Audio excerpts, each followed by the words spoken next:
Entonces, miren, en esta clase, probablemente en la que sigue también vamos a estar viendo cosas que son muy básicas.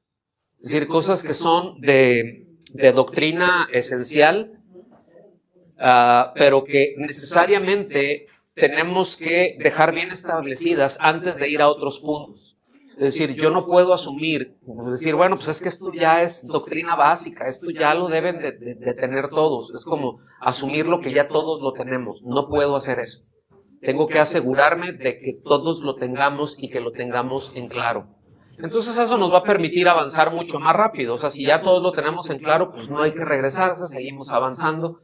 Pero si estas cosas no están bien fundamentadas, no están claras desde el principio, adelante vamos a tener problemas. Adelante es como que, ¿y qué? O sea, ¿sí me explico? Van a quedar esas piezas en el rompecabezas que dices, bueno, ¿y esto era una cara lo que hace falta aquí o qué es lo que le hace falta? ¿Sí? Entonces, esa es la razón fundamental. Entonces, repito, no podemos ser ligeros y asumir que ya todo lo tenemos esto entendido o al menos visto. Entonces, el propósito de lo que vamos a estar tratando hoy es precisamente que podamos meditar, que podamos identificarlo. Sí, hasta lo voy a anotar aquí. Lo voy a repasar. Porque a veces incluso a la hora de compartir, otra vez es doctrina esencial. Y a veces a la hora de compartir es como que, pero no sé, ¿verdad? O sea, no sé si es persona o personalidad. Son dos cosas distintas, ¿no? Entonces, vamos a hablar todo acerca de eso. ¿Está bien? Entonces, lo más seguro es que sí lo tengamos en claro. Sin embargo, es necesario que vayamos avanzando sin dejar huecos, ¿verdad? Y pues muy bien. El profesor Griffith Thomas, esto fue a finales del siglo XIX, principios del siglo XX, escribió, más bien a finales del siglo XIX, escribió este libro que se llama, Cristianismo es Cristo. Qué obvio, ¿no? Pues fíjense que no era tan obvio, como ya lo hemos estado viendo, cristianismo y cristiandad. Entonces, fíjense, en medio de ese tiempo, él saca este libro que está muy interesante, y él escribe lo siguiente ahí: el cristianismo es la única religión del mundo que se basa en la persona de su fundador. Ahora, pausa. Cuando nosotros decimos religión, tenemos un mal concepto de lo que es religión, ¿sí? Religión es algo que está bien, o sea, que se entendía, es una palabra que se entendía distinto a hoy en día. Antes no tenía una connotación mala, sencillamente tenía que ver con qué me relaciono, cuál es mi convicción, en qué creo, qué es lo que pienso, qué es lo que vivo, etc. Entonces, el cristianismo es la única religión del mundo que se basa en la persona de su fundador. Uno puede ser un fiel maometano sin que tenga nada que ver con la persona de Mahoma. Igualmente, puede ser un verdadero y fiel budista, aunque no sepa de Buda absolutamente nada. Con el cristianismo pasa algo totalmente diferente. El cristianismo está ligado a Cristo de un modo tan indisoluble que nuestra visión de la persona de Cristo comporta y determina nuestra visión del cristianismo. ¿Sí? Entonces, fíjense qué importante es esto, porque es qué es lo que yo entiendo y cómo lo conozco, o si lo conozco yo a él, la idea que yo voy a tener de lo que es el cristianismo. Entonces, otra vez, cristianismo o cristiandad, ¿verdad? Yo he estado meditando mucho en estos, aquí porque lo vemos, pero luego me he puesto mucho a meditarlo, ¿no? Así como hay quienes se dicen cristianos, hay quienes se dicen musulmanes. Sí, entonces, pues sí soy y de hecho hasta al menos externamente me he visto, me pongo, me comporto de cierta manera, aunque yo he visto, por ejemplo, cómo hablan lo voy a poner así, ¿no? Alguien que practica se ven y que dices, pues estos son muslims, ¿no? Pero cómo hablan entre ellos, que ya ves que son de segunda generación, que claramente nacieron aquí, ¿sí? O sea, es claramente, naciste aquí, al menos aquí creciste. Es evidente que el inglés es tu primer idioma, y las cosas que dices y las cosas que hablas, no es que uno sea metiche, pero es que luego hablan bien fuerte, ¿no?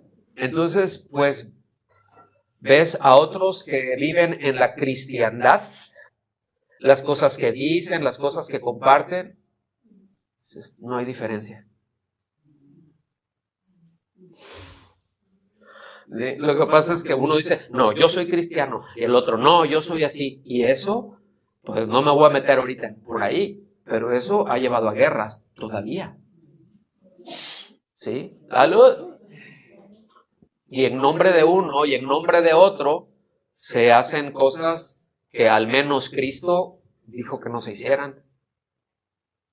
¿Sí me explico? Pero bueno, ya para no meterme más por ahí, pero sí quedó claro, es muy importante que nosotros tengamos con mucha claridad acerca de la persona de Jesucristo. ¿Sí? Entonces, en Mateo 16, versículos 15 y 16, nos habla precisamente del verdadero fundamento de la iglesia, ¿verdad? Es decir, como realidad histórico-divina, ¿sí? O divino-humana, más bien, en donde, pues es con la pregunta que hizo el Señor, ¿se acuerdan? Ahí a los discípulos y que Pedro les contestó, ¿verdad? Y que mucha gente decía, pues tú eres esto, que es decir, que tenían sus propias opiniones acerca del Señor, como hoy en día se tienen, ¿verdad? Si tú le preguntas, yo sigo ahí, ¿verdad? Duro y dale, ahí con un musulmán y le preguntas de Jesús y te va a decir que sí, que es un profeta. Sí, que es un profeta, pero hasta ahí, pero que Mahoma es superior. Entonces dices, bueno, ya ahí entramos en problemas, ¿sí me explico? Pero tienen su opinión. Y cada grupo tendrán su opinión. Algunos les preguntarás y te dirán, no, pues Jesús era un maestro iluminado. Si les preguntas a los gnósticos, ¿no? Pues tenía una iluminación tremenda, etcétera, etcétera. Entonces, después de que los discípulos le dijeron a él lo que la gente pensaba de él, pues él les pregunta, ¿y ustedes, verdad? ¿Quién dicen que soy yo? ¿Ustedes quién dicen? Les pregunta, o les preguntó. Jesús dice, Simón Pedro respondió, o sea, él les preguntó, ¿sí? No le preguntó a Pedro, les preguntó a todos. Pedro respondió, ¿sí? Él le dijo, tú eres el Cristo, el Hijo del Dios viviente. Es decir, el Cristo, el Hijo del Dios viviente es lo mismo. Tú eres el Mesías. Cristo, recuerden, es por la palabra en griego para decir Mesías. ¿Ok? Entonces les dice, pues tú eres el Mesías. ¿Quién es el Mesías? El Hijo del Dios viviente. El Hijo de Dios. ¿Sí? El Hijo del hombre. Entonces, tenemos también esto, anótenlo, no se los puse aquí, pero anótenlo directamente. Habla acerca de esto en 1 Corintios 3:11, 1 de Pedro 2, del 4 al 8, Apocalipsis 21:14. Eso es para que los vean en casa, esas citas para que vean quién es Jesús. Bueno, es el Cristo, el Hijo de Dios. Se los leo una vez más, se los digo. 1 Corintios 3:11, 1 de Pedro 2, del 4 al 8, Apocalipsis 21:14. Es decir, Él es el fundamento de nuestra fe. todo lo que nosotros creemos, todo, póngame atención en esto, todo lo que como cristianos creemos no está basado en una serie de reglas y cosas, está basado sobre una persona. Por eso, este hermano Griffith, que estábamos leyendo ahorita, dice, es la única religión así. Es la única religión que fundamenta todo en una persona y no en una serie de reglas y no en una serie de estatutos. Esos vienen luego. Pero nuestra fe no está fundamentada en eso. Nuestra fe está fundamentada en una persona, en Cristo.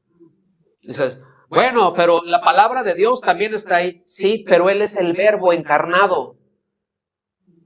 Es decir, Cristo es la palabra de Dios hecha hombre.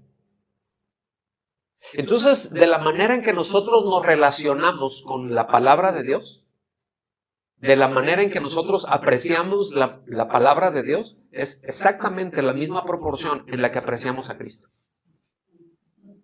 De la manera en que nos relacionamos con Cristo.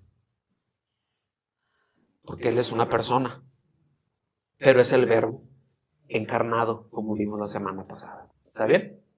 Entonces, esta declaración, ¿verdad?, constituye precisamente la profesión básica de la fe cristiana. Tú eres el Cristo, el Hijo del Dios viviente. Tú eres el Salvador de los hombres, ¿sí? Tú eres el que vino a liberar al hombre del pecado, el único que puede hacerlo, el Hijo de Dios. A eso se refiere el Cristo. Eso es el Mesías, ¿sí? Y una más, dice, esta es en la fe que tenemos en Efesios 2:20. Dice Pablo, dice, están edificados sobre el fundamento de los apóstoles y profetas. ¿Cuál es el fundamento de los apóstoles y profetas? O sea, es la enseñanza de Cristo, ¿sí o no? Eso ya quedó claro, ¿verdad? Siendo Cristo Jesús mismo la piedra angular. ¿Sí? Esto es clave. Esto es esencial. Porque luego muchos pandilleros del evangelio, pseudoapóstoles, ¿verdad? Dicen, no, ahí está, la iglesia está fundada sobre la doctrina de los apóstoles, yo soy apóstol, entonces yo tengo autoridad para establecer esto. Yo he escuchado eso cualquier cantidad de veces, y yo creo que muchos de ustedes también. Ok, el que dice eso es un falso y es un mentiroso. Así de sencillo, porque los apóstoles en ese sentido se está refiriendo única y exclusivamente a los que anduvieron con el Señor, a los que Él designó. ¿Sí? ¿Existe el ministerio apostólico? Sí, pero no en el sentido primario. O sea, no en el sentido de los apóstoles de Jesucristo. ¿Ok? Existe en el sentido de ser enviados. Es decir, en el sentido de la naturaleza, que un apóstol, eso quiere decir un enviado. Entonces todos tenemos naturaleza apostólica. Porque todos somos enviados a predicar la palabra de Dios. Esa es una naturaleza que se tiene, pero ese es otro tema, ¿sí? Y no quiero que se me pierdan por ahí. Pero el punto entonces, ¿qué es lo que dicen? Pues sí, es la doctrina de los apóstoles, acá, doctrina de Cristo, ¿sí? Es decir, es la doctrina de Cristo. Pero Cristo, fíjense bien, el fundamento que nosotros tenemos no lo pone la doctrina de Cristo, es Cristo mismo. ¿Lo alcanzan a ver? La doctrina viene. La doctrina, por supuesto, se desarrolla, pero el fundamento es la persona. Entonces, vamos a ver la humanidad de Jesús, la humanidad de Cristo. ¿Sí? Esto es muy, muy importante, hermanos, porque la doctrina de la humanidad de Cristo es tan importante como la doctrina de su divinidad. Es decir, tan importante es lo que dice de que Jesús es hombre como de que Jesús es Dios. No, bueno, es que como es Dios, entonces es más importante que la doctrina del hombre. No. Está en el mismo punto, ¿verdad? Es decir, el Señor tenía que ser hombre si se iba a poner Él como representante de la humanidad caída. ¿Cómo vas a representar algo con lo que no te identificas? No se puede. ¿sí? O sea, no puede llegar un delfín, por muy inteligentes y graciosos que sean, aunque son medio tremendillos también, como los hombres. Pero no puede llegar un delfín y decir, bueno, yo tengo el cerebro más grande que los hombres, entonces está más pesado que los hombres y tengo muchas cosas así, y bueno, yo voy a representar a los hombres. ¿Podría? No, es muy obvio. Bueno, entonces el Señor, para representar a los hombres, tenía que ser hombre. Por eso cuando ustedes vean y vean bajo este scope, bajo esta visión, la primera carta de Juan, la segunda también tiene la misma línea, pero en esencia, la primera carta de Juan fue escrita precisamente para disipar, para atacar el error doctrinal que niega la verdadera humanidad de Cristo.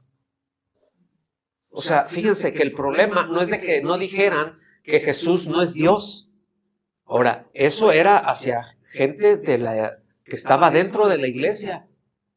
Ellos decían, bueno, sí, Jesús es Dios, es el Mesías, pero no era completamente hombre. Y por eso Juan les dice, oye, nosotros lo vimos, estuvimos con él, lo tocamos, lo oímos, lo palpamos, etcétera, etcétera. O sea, ¿cómo me dices que no? Comimos con él, lo oí roncar, estaba bien cansado. ¿Sí me explico? O sea, soy testigo de que tuvo una experiencia humana como cualquiera de nosotros. Por eso, ahí en 1 de Juan 4:2 dice, en esto conoced el Espíritu de Dios. Todo espíritu, aquí cuando dice todo espíritu que confiesa a Jesucristo, aquí se está refiriendo a todo hombre, a toda persona, a todo maestro, cualquier persona, dice, que confiesa que Jesucristo ha venido en carne, procede de Dios. O sea, los que dice, si tú oyes, fíjense, una de las primeras cosas que ustedes tienen que ubicar es cuando hablan acerca del Señor, ¿quién dicen que es? Si dicen, bueno, sí, es un maestro, pero era una visión, era un gas, era un esto, era como un fantasma y parecía real, porque dice, ese no viene de Dios, ¿eh? Aunque esté hablando en su nombre, ese no viene de él.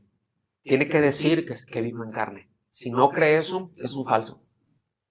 Si no cree eso, ha creído un falso evangelio. ¿Sí?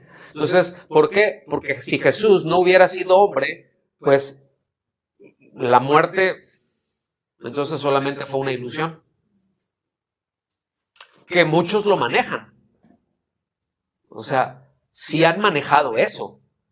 ¿Sí? Otros han manejado, no, bueno, él no era Dios, él era un hombre que Dios vino sobre él, pero en el momento de la cruz, Dios lo abandonó. O sea, dejó de ser Dios ahí.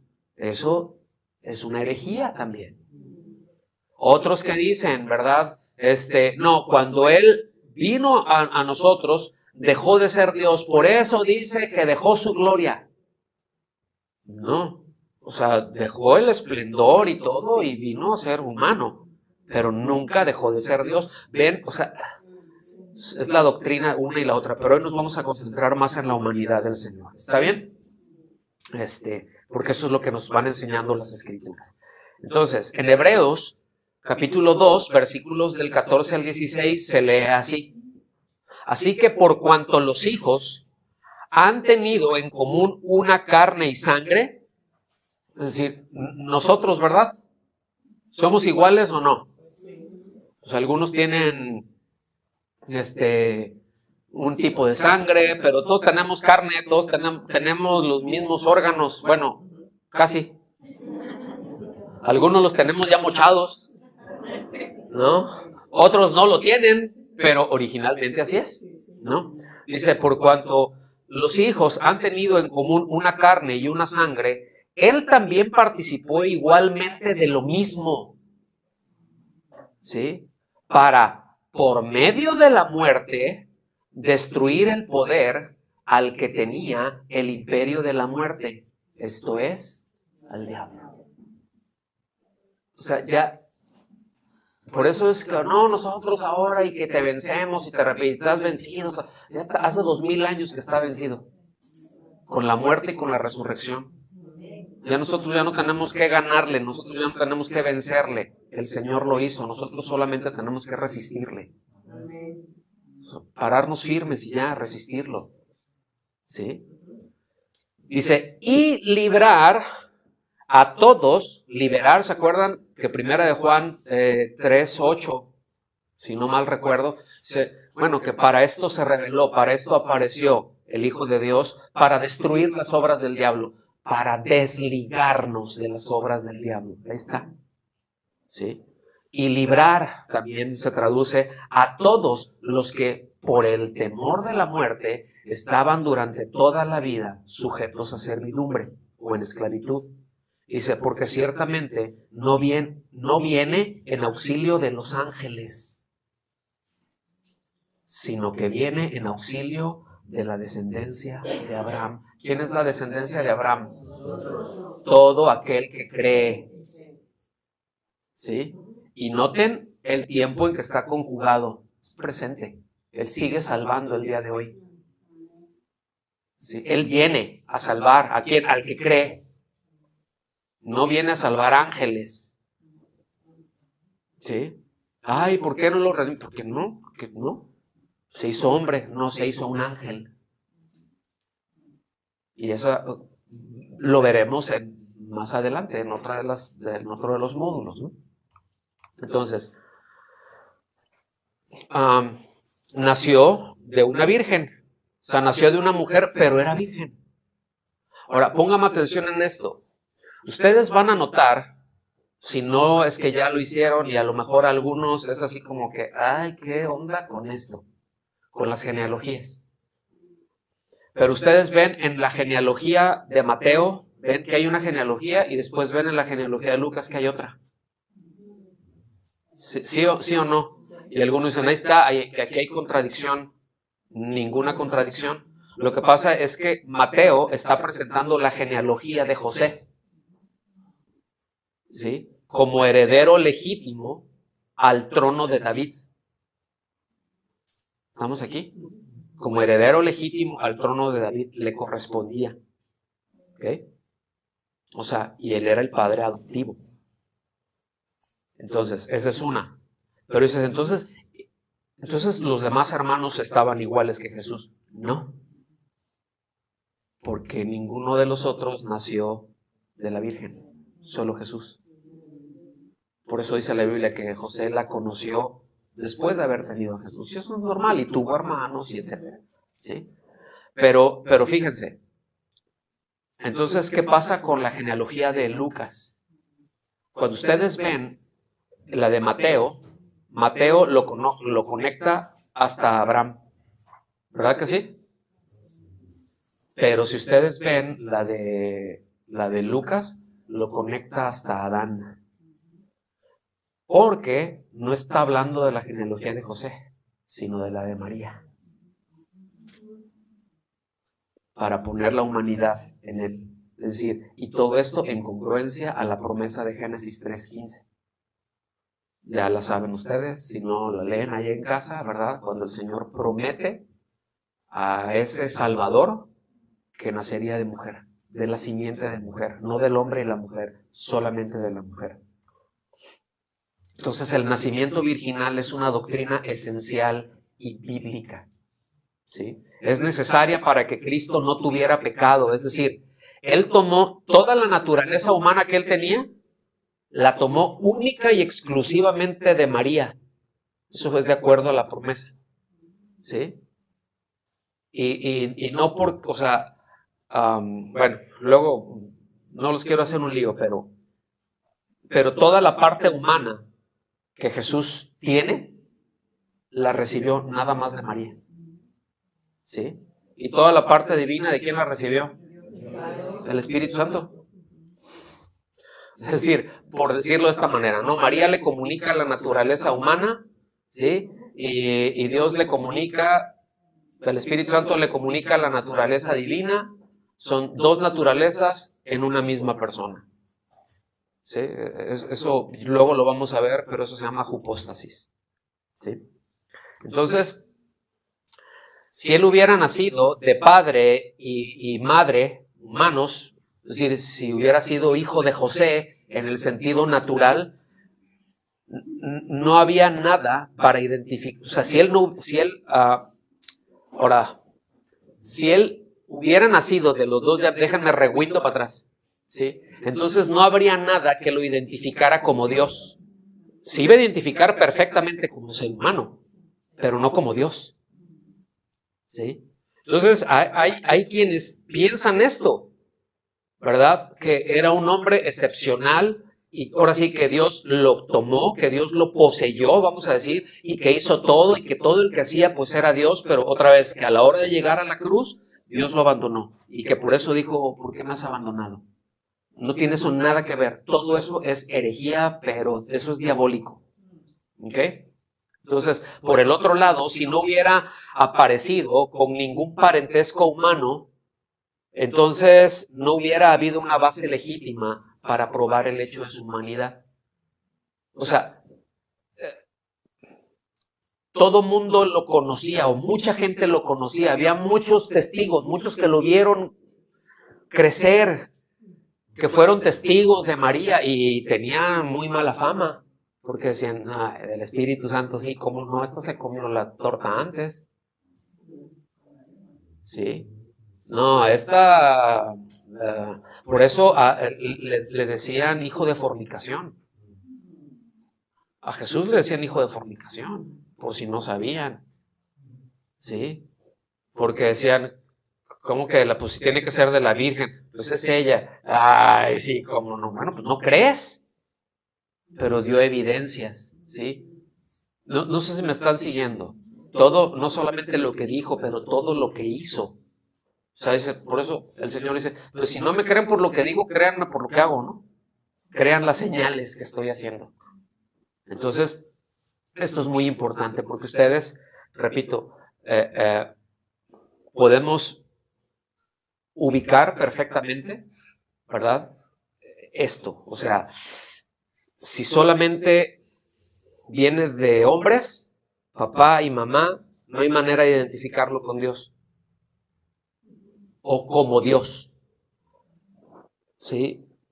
Tiene que ser Dios y hombre. Toda la naturaleza la toma, la naturaleza humana la toma de María, toda la naturaleza divina la toma del Espíritu Santo. Entonces, es complicado, dices, oye, pues esto está así como que nazca de una virgen. Pues sí, porque para Dios no hay nada imposible. ¿Sí? Y ese fue el arreglo que Dios preparó, que debía de ser engendrado por el Espíritu Santo y nacer de una mujer virgen. ¿Sí? Ese fue el arreglo. ¿Sí? Esto nos muestra entonces que el Señor Jesús no poseía el pecado del hombre, él no poseía la naturaleza caída. Dices, bueno, pero es que María, pues era ser humano. Sí, pero cuando él hereda o cuando él toma la naturaleza, cuando él recibe la naturaleza humana, no recibe pecado, porque es Dios. Y nos habla la Escritura, incluso Pedro dice que es que no se mezcla. Es inmarchitable las promesas que tenemos de Dios porque su persona así es, ¿sí? No se contamina. ¿Dios se puede contaminar? ¿Cristo podía pecar? Pero si era ser humano, ¿qué no? Pero era imposible que pecara porque es Dios. ¿Ves? Pues sí, fue tentado en todo, pero no pecó. Y uno puede decir, pues está fácil, ¿verdad? Pues, porque fue Dios. Sí, pero fue tentado. O sea, él sabe lo que es la tentación, ¿sí? Pero no pecó. O sea, ¿fue inducido a hacer lo malo? Sí. Pero el Señor mismo le dijo, Satanás no tiene nada en mí. O sea, ahí viene ya, vámonos porque ahí viene este cuate ya y él no tiene nada en mí. O sea, es decir, no hay nada de donde Satanás me pueda tomar. Qué bueno sería que pudiéramos decir eso, ¿verdad? Pero ahorita sí tiene donde agarrarnos a todos. Pero en un futuro no tendrá, porque seremos como Él es. ¿No le dan gracias a Dios por eso? Eso es maravilloso. ¿Sí? Primera de Juan 3:5. Ustedes saben que Cristo se manifestó a fin de quitar los pecados. Y en Él no hay pecado. ¿Sí? Algunos manuscritos dicen de quitar nuestros pecados. Y está bien. Los más antiguos, los más mejores dicen nada más los pecados. Pero pues ¿de quién va a quitar el pecado? Entonces, hay mucha evidencia, por ejemplo, en los evangelios, donde se afirma el nacimiento virginal de Cristo. ¿Ok? Fíjense bien. En Mateo, si alguien lo quiere tener ahí listo, pero nada más lo voy a mencionar así. En Mateo, en el capítulo 1, los versículos 2 al 5, va hablando, sobre todo en el versículo 2, hay una forma activa de los verbos. A ver, ahorita les voy a explicar eso. Dice, Abraham engendró a Isaac. Es decir, ese engendró, la conjugación es una forma activa. ¿Qué es una forma activa? Es decir, que hay un sujeto, que hay alguien que realiza esa acción. Entonces, ¿quién engendró a Isaac? Abraham. Es decir, Abraham tuvo que hacer su parte, ¿sí? Pero él lo engendró. ¿Ok? ¿Recuerdan que dice el Señor, el unigénito de Dios? Engendrado, no creado. Ese es el credo, ¿sí? Pero es engendrado, no es creado. Ahora dice, Abraham engendró a Isaac. Ese es en forma pasiva, ¿sí? Es Abraham haciéndolo, ¿sí? Pero vemos más adelante, ahí mismo en el capítulo 1 de Mateo, en el versículo 16, que hay un cambio de una forma activa a una forma pasiva, donde habla el nacimiento de Jesús. La frase cuando dice, de la cual nació Jesús. ¿Sí? Ahora aquí, ¿por qué es pasivo? ¿Cuál es una forma pasiva? Algo que uno mismo hace. Por ejemplo, yo puedo decir, pues yo duermo, yo como, o sea, yo lo hago. Y es para mí, pero eso lo hago yo. Yo no puedo comer por ti y tú no puedes comer por mí. Tú no puedes llevar a cabo esa función por mí. Yo como, yo duermo. ¿Sí me explico? Bueno, aquí eso es lo que dice, precisamente. De la cual nació Jesús. Es decir, Jesús se origina de Él mismo, siendo Dios. Porque siempre ha sido Dios. Siempre es Dios. Espero no estarlos haciendo un lío. Pero esto hace que se enfatice el contraste con todos los anteriores padres. O sea, es decir, José no engendró a Jesús. ¿Ok? O sea, engendró José, ¿no?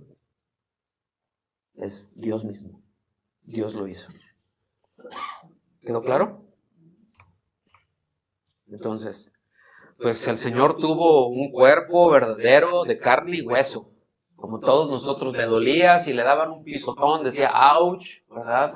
Seguramente cuando estuvo aprendiendo de su padre adoptivo, de José, que le enseñó, dicen, no, pues la carpintería, pero no solamente era carpintería, era construcción, ¿no?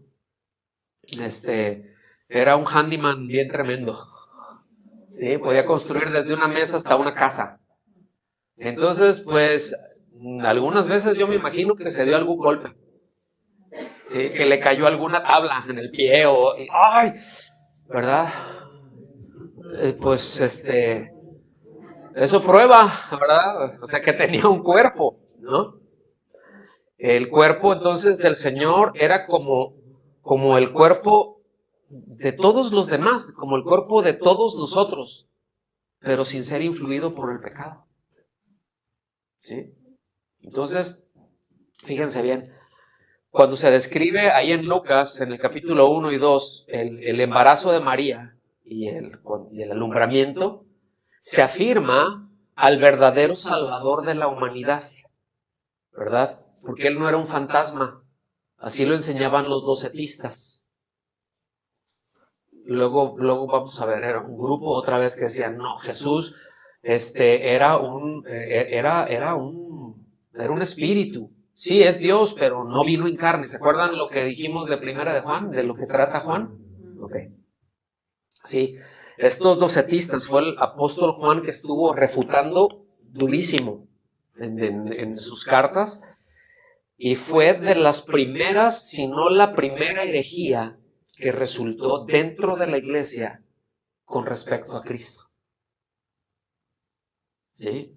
Después, pero esa quedó rápido, la echaron por tierra. Después surgió otra, ¿verdad? De que pues no era Dios, que sí era hombre, pero que no era Dios, que sí era, que tenía algo de divinidad, pero que había sido creado. Entonces, sí, eso es el arrianismo. Como les dije la vez pasada, son los abuelitos de los testigos de Jehová. Y en buena manera y en buena medida también de los unitarios. ¿Sí? Entonces, más adelante, hablando de que el Señor, pruebas de que el Señor tenía un cuerpo de carne y hueso como el nuestro, que tenía una humanidad completa, ¿verdad? Habla que en su vida se le reconoció como judío. O sea, vivía, hemos hablado, ¿verdad? De que él se encarnó en medio de una cultura que se incrustó, vamos a decirlo así, en la historia, y hacía las cosas que un judío hacía, y no las hacía en el espíritu, ¿no? Cuando dicen, vamos a danzar en el espíritu, te quedas, ¿cómo es eso? O sea, mi espíritu está acá. ¿Sí? No, danzamos con el cuerpo, con el espíritu no se danza, danzamos con el cuerpo. Así que ponerse las pilas en la alabanza. No es que yo estoy danzando en el espíritu. ¿No? ¿Verdad? Como el carpintero que fue conocido como el carpintero que tenía hermanos y hermanas. O sea, se crió con ellos, jugó con ellos. Pero qué increíble, miren, nunca le hizo una maldad a ninguno de sus hermanos. ¿Cómo la ven? Bien callados. ¿Verdad? Al final sufrió en su cuerpo, experimentando los azotes, le despedazaron su carne. ¿Sí? Le despedazaron, literalmente le despedazaron la carne. Sufrió el horror de la cruz. ¿Sí? En la cruz tuvo sed como todos tenían. Pero él rechazó quítame este dolor. Fíjense, qué importante. O sea, cuando les daban ese vinagre tenía cosas porque era como una ayuda humanitaria. ¿Sí? Está sufriendo un montón y pues la deshidratación, por el desangramiento, por el maltrato y todo ahí, pues les acercaban eso para que al tomar eso, es así como un anestésico, ¿no? Para que te duela menos y pues así como pues para que veas que soy buena onda, ¿no? Y el Señor no quiso. El Señor lo rechazó.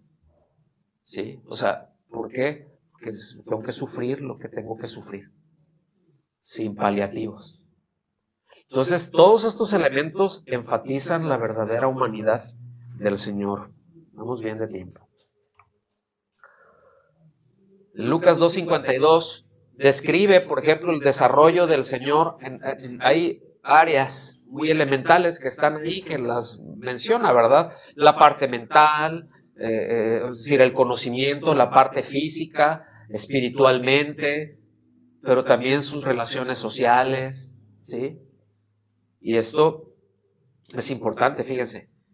Y Jesús crecía en sabiduría, ¿sí? En estatura, y en gracia para con Dios.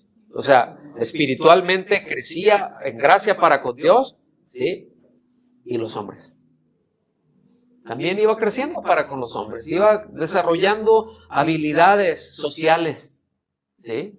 Como todos nosotros vamos desarrollando, no era un huraño, ¿sí? Yo me imagino eso, ¿no? ¿Cuántos de los que están aquí se ubica lo que es huraño? Un niño huraño, ¿no? Que les dan los brazos, ¿no? ¿No? O sea, pues, no sé, pero yo no creo que haya sido un niño huraño. Yo creo que ha de haber sido un bebé muy cargable y muy apapachable. Me imagino, ¿no? Entonces, él continuó desarrollándose en su conocimiento de las cosas como humano. La naturaleza divina ahí estaba, pero tenía que aprender como humano. ¿Estamos aquí? O sea, le enseñaron a hablar como humano. O sea, yo me imagino, ¿verdad? A María, a José, enseñándole también a caminar como humano. ¿Sí me explico? Le tuvieron que cambiar los pañales como a cualquier humano. Tenía que ir creciendo, tenía que ir desarrollando como humano. ¿Sí? Siendo Dios. Yo no sé cuántas cosas le pasarían a María y a José por la cabeza a lo largo de la vida de su hijo. ¿Nunca habían pensado en eso? O sea, de estarlo viendo y saber ellos quién era él. Qué responsabilidad, ¿no? O sea, te tengo que cuidar. O sea, pongo mi vida por ti. ¿Sí me explico? Entonces, esto es muy, muy tremendo, aunque de repente como que se le puede olvidar a uno por la familiaridad, ¿no? Entonces él se continuó desarrollando, ¿verdad? Aunque pues nunca hubo interacción con el pecado desde que nació hasta que murió. Por eso el Señor es impecable, ¿sí? Impecable.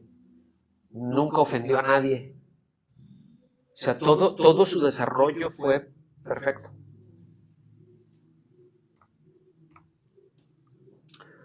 Él fue un ser humano completo, tenía cuerpo, tenía alma, tenía espíritu. Aquí menciono estas tres porque son algunas cualidades, ¿no? O no cualidades, son características que, por ejemplo, sí se mencionan en la Biblia, ¿no? Que habla el apóstol Pablo a los tesalonicenses. Dice, y que seamos santificados en todo vuestro ser, espíritu, alma y cuerpo. Entonces, hay quienes dicen, no, es que solamente somos tres partes. Otros, no, solamente somos dos. No, solamente otros que dicen que ahí son 5, otros que son 4. Pues es complicado, ¿no? Es evidente que hay una parte material y que hay una parte inmaterial en nuestro ser y como ser humano. Todos nosotros tenemos esto, ¿verdad que sí? Es decir, pues tenemos un cuerpo, tenemos un alma, no solamente los sentimientos, pero ahí donde está la voluntad, la conciencia. Todo esto lo tenía el Señor. Nos menciona que Él fue atribulado en su alma por la anticipación de la cruz, ¿no? ¿Se acuerdan cuando estuvo en Getsemaní? Ya iba a ir. Qué pesado, ¿no? Qué pesado. O sea, qué angustia.